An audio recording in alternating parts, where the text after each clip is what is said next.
comment on peut se retrouver avec des triangulaires dans certaines circos. Ah, Non, réexplique. On en a parlé la semaine dernière, mais pas cette semaine. C'est ça, tout à fait. Et on va le réexpliquer parce qu'on l'avait mal fait. Il y a eu des commentaires un peu acerbes. Ah bon? On l'avait mal fait la fois d'avant. Je me rappelle les commentaires. C'est moi qui avais dit n'importe quoi sur un truc. On vous réexplique les législatives. Bonjour à tous et à toutes pour ce grand retour de DataDate, le déjeuner avec les experts de l'IFOP en live sur Twitch. Alors, on a une question. Avant de question. Passer à Magnifique. Eh bien, ton petit exemple. écoutons. Donc c'est 12 Reza 3. C'est parti. Quelles sont les circos les plus intéressantes pour vous? Bonne question. Ah, bonne question. C'est vrai que les médias vont s'intéresser surtout, en priorité, aux circonscriptions où des ministres se présentent. Oui, puisque vas-y. Macron a dit que si les ministres candidats ne remportaient pas leur élection, leur circonscription, ils devaient démissionner du gouvernement. Voilà. Sachant qu'il y a quand même Elisabeth Borne, la première ministre, d'ailleurs on n'a pas parlé de ça, du nouveau gouvernement, qui est candidate dans le Calvados. Ça pose une question, enfin à tout moment il va falloir refaire le gouvernement quoi, donc c'est quand même ça des circos assez centrales. C'est ça. Déjà que ça n'a pas été simple de trouver une première ministre. Ouais. Si en plus il faut la dégager parce qu'elle perd l'élection législative à laquelle elle participe, c'est chaud. Voilà. C'est pas fou. C'est chaud, ça devient compliqué. Et surtout si c'est pour placer un candidat d'opposition qui veut se faire élire Premier ministre. Donc voilà, raison pour laquelle les circonscriptions les plus scrutées seront celles où se présentent des ministres. Et il y a des intentions de vote qui sont réalisées et publiées d'ailleurs là-dessus par nous-mêmes et nos confrères et concurrents. Et on peut voir que pour certains candidats En Marche, c'est pas gagné. Ouais. C'est pas facile. Enfin, en général, ils passent, mais les intentions de vote peuvent être ric-rac. Et on sait que le vote, ça peut beaucoup changer en quelques jours. Donc voilà, les circonscriptions des ministres, ça va être regardé. Après, les circonscriptions des personnalités politiques, celle de Zemmour, elle est regardée. Marine Le Pen. Celle de Marine Le Pen, celle de Manuel Bompard, c'est celle de Mélenchon. C'est celle de Mélenchon, voilà, ouais. donc il prend la suite. Voilà. C'est quand même important. Il y a quelques circonscriptions comme ça qui seront regardées, mais c'est une affaire de personnalité qui s'y présente en fait, parce que une circonscription seule ne pèse qu'un 577e de l'Assemblée nationale, donc il n'y a pas d'enjeu, il n'y a pas une circo qui fera tout basculer, si vous voulez, ça n'existe pas. Donc c'est en fonction des personnalités. Il n'y a pas de swing circo. Exactement, tout simplement.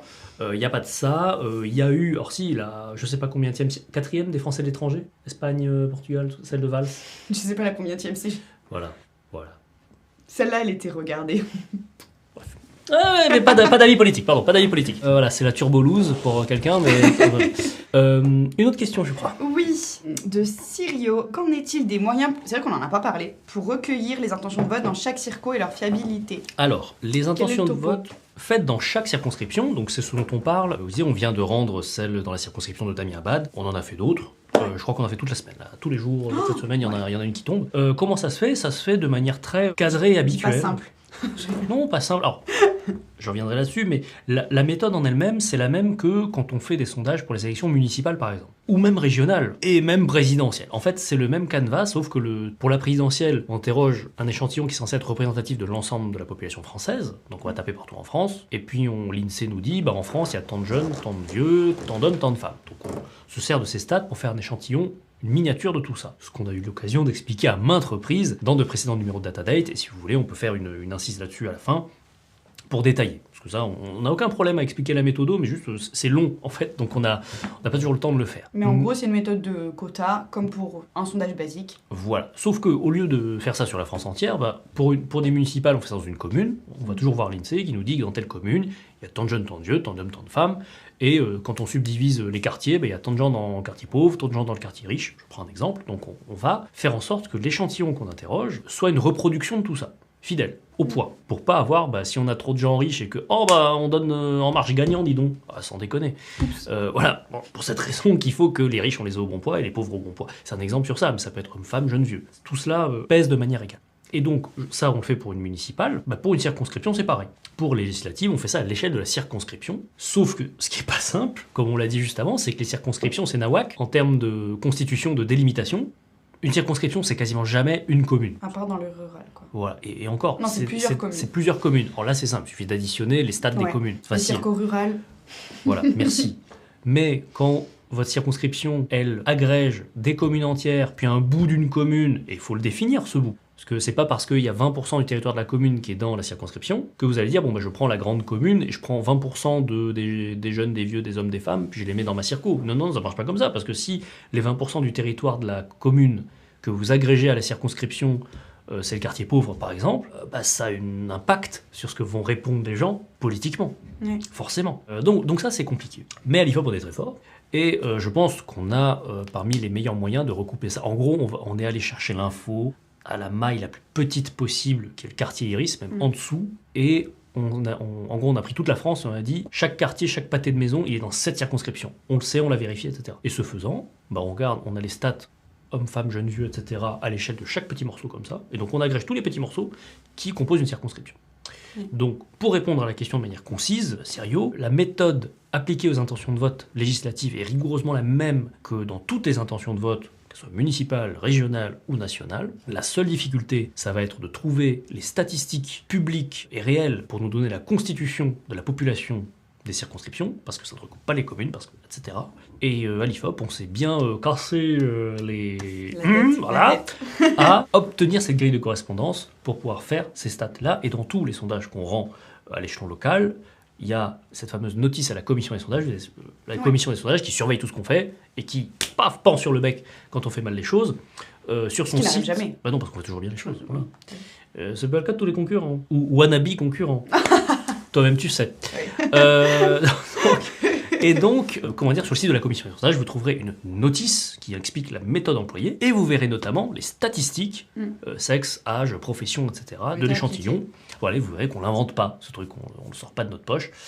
C'est le fruit d'un travail de recherche et de classification extrêmement fastidieux. Mais tu oublies un point important, le mode de recueil. Ah. Donc le mode de recueil, c'est le moyen qu'on va utiliser, le canal qu'on va utiliser pour interroger les gens. On en a parlé plusieurs fois dans Datadate. C'est vrai que la plupart du temps, on utilise Internet parce que ça permet d'effacer certains biais de réponse. Enfin, comme on est seul face à nous-mêmes, on ose donner son opinion plus librement. Sauf que pour les élections ou pour les études locales de manière générale, on ne peut pas utiliser Internet parce que ça demande un ciblage beaucoup trop compliqué. Donc on utilise le téléphone qui est beaucoup plus fiable pour le local, beaucoup plus adapté en fait tout simplement à l'étude. Et donc voilà, donc pour les municipales comme pour les élections législatives, on appelle les gens par téléphone à l'ancienne, entre guillemets. C'est important quand même, je trouve. Voilà, c'est important. Et on a relevé plusieurs fois dans Datadate la différence en gros entre le online et le téléphone.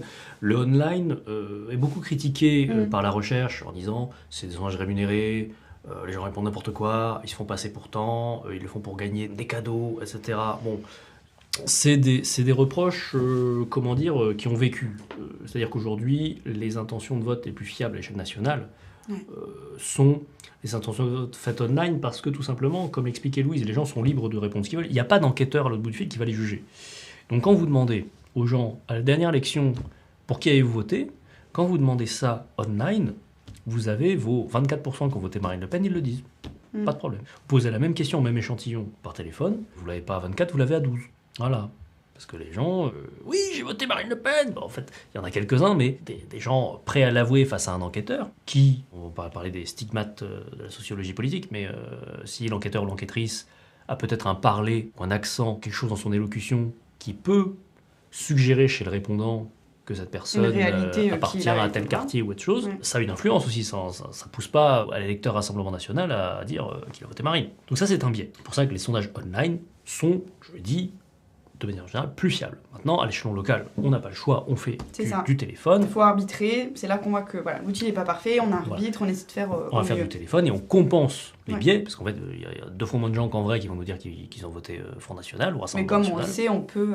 mais comme on le sait, prendre les et qu'on connaît la différence, eh bien, on fait ce qu'on appelle un redressement, et je vais le faire très vite encore une fois. Le principe du redressement, c'est pas une boîte noire, c'est de dire...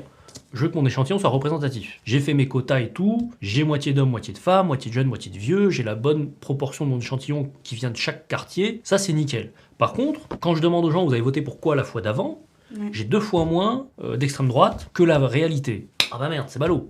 Ce que je vais faire, c'est dire, je vais attribuer un coef à chaque individu de mon échantillon et faire en sorte que les gens qui ont voté extrême droite, chacun pèse, je schématise, c'est jamais ça statistiquement, mais au lieu de peser 1, ils ont coef 2, de sorte que leur avis représente bien, pas 12%, mais 24% d'échantillon. Voilà, c'est comme ça que ça... Le redressement, c'est une remise au niveau. À niveau. Et pas comme ça, on va pas, voilà, mais c'est une remise à niveau sur une donnée objective et officielle et Oui, que c'est publique. pas nous qui Non. déterminons la donnée sur laquelle on redresse. Voilà, non. C'est une donnée qui nous est donnée par l'INSEE ou par les élections. C'est ça. On Donc par le invente. ministère. Donc c'est tout officiel. Voilà, donc on l'invente pas. Mais voilà, je crois que le topo est assez complet Ouais. sur les intentions de vote locales. Les sondages sur de possibles reports de voix entre les deux tours. Point d'interrogation. Donc c'est une question. Ça, vous les aurez après le premier tour. On demandera aux gens, vous allez voter pour qui au second tour. Ouais.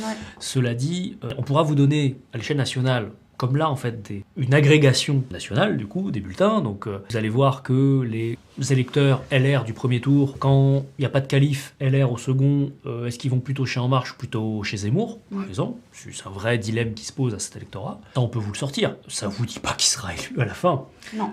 Toujours pas, quoi. Mais ça permet de voir les- C'est une info politologique Voilà, c'est ça ce que j'allais dire. très intéressante, voilà, de savoir en gros... Les perméabilités ou pas entre C'est les ça. électorats, quoi. Exactement. Ça vous permettra de savoir, c'est un vrai enseignement politologique, encore une fois. Est-ce que ça vous donne un indice sur comment sera constituée la Chambre, l'Assemblée nationale dans 10 jours? Non, très honnêtement. Ensuite, on avait une autre question. Comment on peut se retrouver avec des triangulaires dans certaines circos? Ah, Non, réexplique. On en a parlé la semaine dernière, mais pas cette semaine, je crois. C'est ça, tout à fait. Et on va le réexpliquer parce qu'on l'avait mal fait. Il y a eu des commentaires un peu acerbes. Ah bon? On l'avait mal fait la fois d'avant. Je verrai pas les commentaires. C'est moi qui avais dit n'importe quoi sur un truc.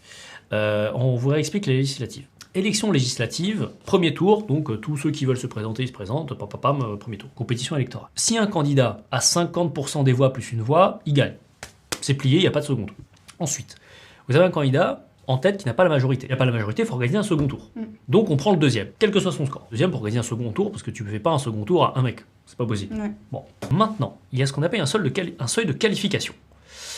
Je vois que le chat réagit, c'est très intéressant, merci beaucoup. Le seuil de qualification, c'est si le premier n'a pas eu plus de 50% au premier tour. Donc s'il y a un second tour, on prend le premier, on prend forcément un deuxième, parce que sinon il n'y a pas de second tour, et ensuite on regarde. On regarde s'il y a d'autres candidats qui ont fait, en nombre de voix, plus de 25% des personnes inscrites sur les listes électorales. Ça ne veut pas dire qu'on prend les gens qui atteignent 25% du suffrage exprimé. Attention, c'est là qu'est la... Parce que le suffrage exprimé, c'est sur ceux qui se sont déplacés. Voilà, c'est Alors- l'arnaque. Exemple simple. Dans votre circonscription, vous avez 100 000 inscrits. Donc 100 000 personnes inscrites sur les listes électorales, majeures, qui peuvent aller voter, etc. Vous le voyez vous-même, vous vous rendez, quand vous allez voter, vous émargez dans un énorme registre. Bah ça, c'est la liste des personnes inscrites sur la liste électorale dans l'endroit où vous votez. Admettons que dans la circonscription, 100 000 inscrits sur la liste électorale ne vont voter que la moitié des gens, 50 000. La participation, 50%. S'il faut 12,5% des inscrits sur 100 000 inscrits, ça fait 12 500. Mais s'il n'y en a que 50 000 qui sont 12 500 sur 50 000, ça fait 25%. Ça veut dire qu'en gros, je résume, plus la participation est faible, moins il y a de gens qui vont voter, Moi, il y a plus possibilités. plus le score à atteindre pour se qualifier au second tour est haut. Et donc, s'il y a la moitié des gens qui vont voter, le seuil c'est 25%. Il faut faire 25% du suffrage exprimé, s'il y a que la moitié des gens qui sont allés voter. Je fais le raccourci. Et donc, vu les regroupements de forces, enfin, la tripartition NUPES, En Marche, enfin majorité, RN, et là, vu qu'il n'y a que 3 blocs et la puissance de ces blocs-là, le fait que la gauche est unie aussi, ça fait que si vous avez déjà les deux premiers, le troisième pour atteindre 25% des suffrages exprimés, c'est chaud. Et c'est pour cette raison que, à cause de ces subtilités-là, pour ces raisons qu'il y aura très peu de triangulaires. Déjà la fois d'avant, il y a eu très peu de triangulaires, je crois qu'il y en a eu une. Ouais, c'est rare Deux. sur les législatives. Hein. Fut un temps, il y en avait plein. Oui, non, mais depuis que c'est comme ça. Voilà, mais depuis que c'est comme ça, c'est rare. Et donc, il y a structurellement, en fait, vous aurez quasiment que des duels de second tour.